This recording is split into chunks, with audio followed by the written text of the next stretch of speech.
the draconian provision of Section 40 was introduced in the 2013 amendment.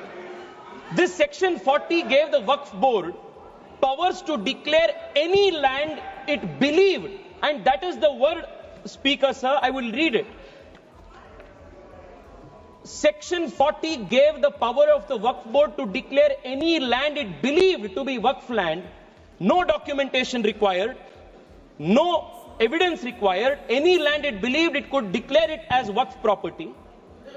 And after such declaration by under Section 14, Section 6, Section 5 mandated the revenue authorities to compulsorily change revenue records and mutation register without even affording an opportunity to be heard for the affected parties. Sir, the concept of Section 40, Waqf by user and oral Waqf was a potent cocktail that enabled the Waqf Board to usurp any land that it wished.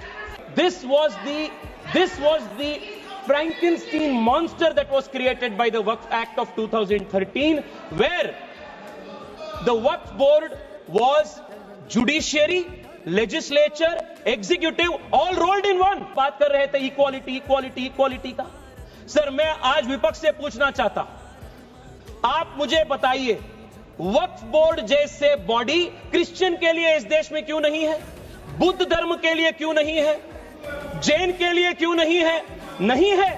आप हिंदू के लिए भी नहीं है. आप गलत बोल रहे हैं ओवैसी साहब, आप गलत बोल रहे हैं. Don't mislead the country. And you cannot compare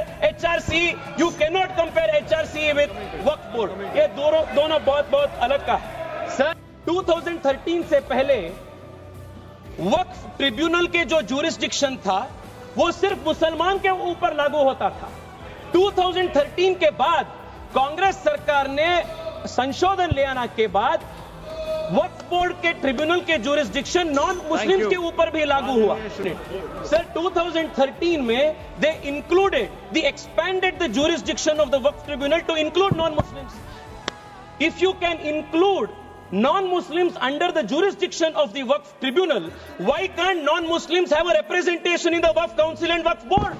ये बहुत नेचुरल जस्टिस का प्रिंसिपल है और ये इसका भी विरोध कर रहे हैं. मैं आपके माध्यम से उनको बताना चाहता हूं, हिंदू को आपके 1 इंच का भी जमीन का जरूरत नहीं है जो आपके खुद का आपके रियल जमीन है. Hindu has never aspired. Sir, मैं मेरे भाषण को वाजपेयी जी के इस कविता के साथ में समाप्त करता हूं. होकर स्वतंत्र मैंने कब चाहा है कर लूं जग को गुलाम, मैंने तो सदा सिखाया करना अपने मन को गुलाम. गोपाल राम के नामों पर कब मैंने अत्याचार किए, कब दुनिया को हिंदू करने घर घर में नरसंहार किए, कब बतलाए काबुल में जाकर मस्जिद कब तोड़ी, भूभाग नहीं शत शत मानव के हृदय जीतने का निश्चय, हिंदू तन मन हिंदू जीवन रग रग हिंदू मेरा परिचय. बहुत